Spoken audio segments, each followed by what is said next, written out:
মাই স্পৃহা goat married. হ্যাঁ, ছোটবেলায় ওকে আমি এই নামেই ডাকতাম, স্পৃহা বলে। আর ও আমাকে ডাকতো লীলাঞ্জনা। যাই হোক, welcome to the second part of the vlog of Spriha's wedding. তো আমি আগের পার্টে বলেছিলাম যে আমরা কৌশিকদা অর্থাৎ আমাদের জিজাজিরদের একটা গেস্ট হাউস আছে, তো সেখানেই আমরা পৌঁছেছিলাম। তো এইভাবে পুঁতির মালা পরিয়ে না আমাদের অভ্যর্থনা জানানো হচ্ছিল। এই দেখো আমাকেও পরিয়েছিল আর খুব ভালো লাগছিল, সবার গলাতেই বেশ এরকম পুঁতির মালা ছিল, বেশ সুন্দর লাগছিল। আর স্পৃহাকে ওয়েলকাম জানানোর পদ্ধতিটা ছিল অনবদ্য। একজন মানুষ তাদের একটা নতুন পরিবারে অ্যাড হতে চলেছে, একজন নতুন সদস্য হিসাবে তাকে কত সুন্দরভাবে অভ্যর্থনা জানানো হচ্ছিল। আর সেদিন ছিল হচ্ছে স্পৃহার মাদার-ইন-ল আন্টির জন্মদিন। তো সেখানে কেক কাটা হলো, সেলিব্রেশন হলো। আর স্পৃহা এত সুন্দর একটা গিফট দিয়েছিল, ওদের এনগেজমেন্টের ছবি ছিল এটা।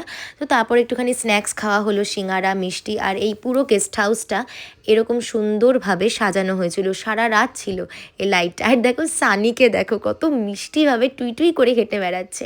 আচ্ছা, আমাদের এটা ছিল রুম, আর এইভাবে ঢালাও করে বিছানা পাতা ছিল। আর এই ছিল আমাদের রাত্রিবেলাকার কিছু মুহূর্ত, আমাদের পাগলামে, আমাদের ব্রাইড নিজেই নাচছে।